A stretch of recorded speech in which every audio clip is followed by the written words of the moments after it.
I live walking distance from the sea, which is pregnant with its deep Atlantic smell, where life began. I like to go for walks or for bike rides and see the ebb and flow of the waves. I look into the horizon at dusk or at dawn. Again, it's where life began. Down the street was a cemetery. Sometimes I go for a walk there. I look at the mausoleums and the tombstones and the flower arrangements and look at the dates of the people buried there. I observed families from a distance when they come and pay their respects to those who have preceded them. And over time, those families stop coming.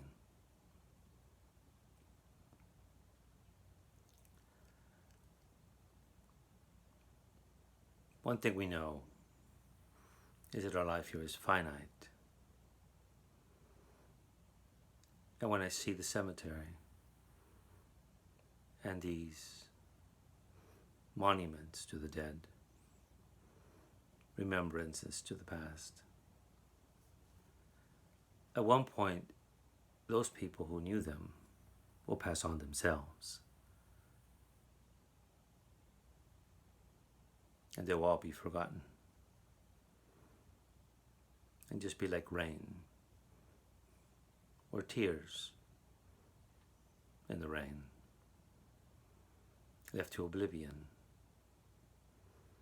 as if they never existed on this earth. The dirt planet from the sun, the only planet in our solar system to have life. Beautiful and tragic life. The books you see here, and most of the books in my library, my home library, have come from those who've passed on. And it's likely your library has as well. For many decades, I've bought books from booksellers. And when I ask them, where did this come from? They typically say, oh, there was a family here. Their mother, their father died. Grandparent died. They have no use for these books. I see. And the books end up with me, and with others, and likely with you. And that's likely what's going to happen to my library when I pass on. And those that knew me, that presently know me, they'll remember me, or they won't. And those that do, in time they will pass on.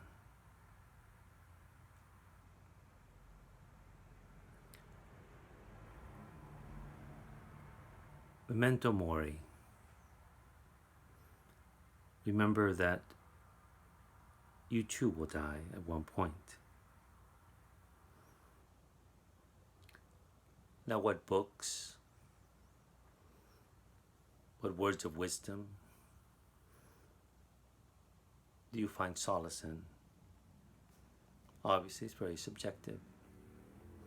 For many people, it's not books at all. But for those of us that do read, books do serve a purpose. In a way, it's like faith. Art, in a way, does something to the human spirit, the soul, the consciousness, the mind, whatever you wish, whatever you want to call it. And the books that I read, why I read, have to do with that in a way. I read what I like, what I want. It does something for me. It's not really deliberate, but that's the way it works out.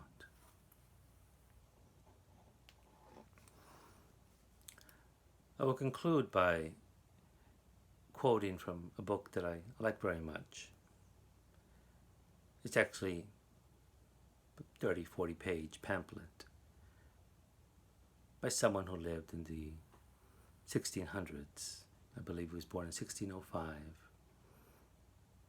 The High Life of Shakespeare. The Shakespeare, who brought this beautiful consciousness into his characters, into the human spirit. Hamlet and so many others. This man's name was Thomas Browne, and he wrote a pamphlet or an essay called Urn Burials, where he came across urns and the ashes of the past, of the dead, and the monuments that we do to those from the past. And who were these people? But certainly many of the lines in Urn Burial are worth remembering and thinking about as we go on in this time, which is very finite.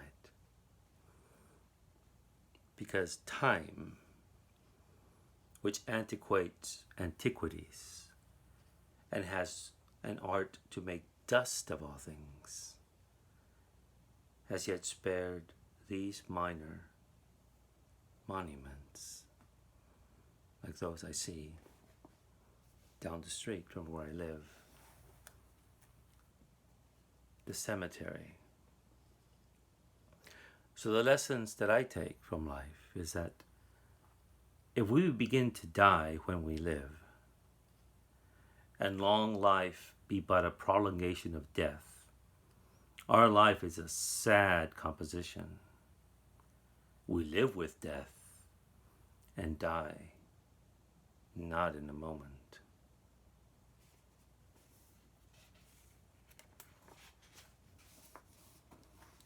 Every hour adds onto that current arithmetic, which scarce stands one moment.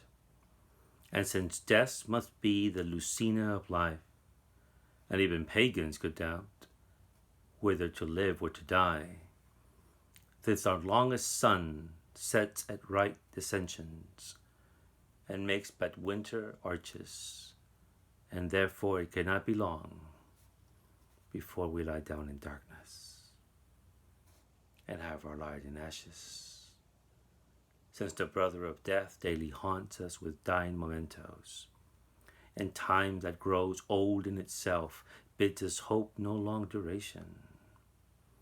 Diuturnity is a dream and folly of expectation.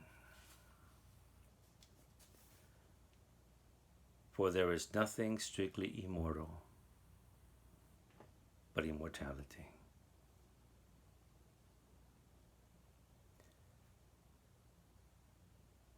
Whatever has no beginning may be confident of no end, which is the peculiar of that necessary essence that could not destroy itself, and the highest strain of omnipotency to be so powerfully constituted are not to suffer even from the power of itself.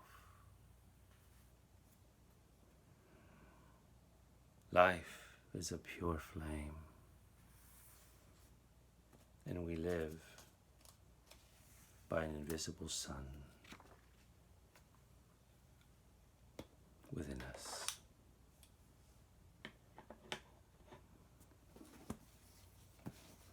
Memento.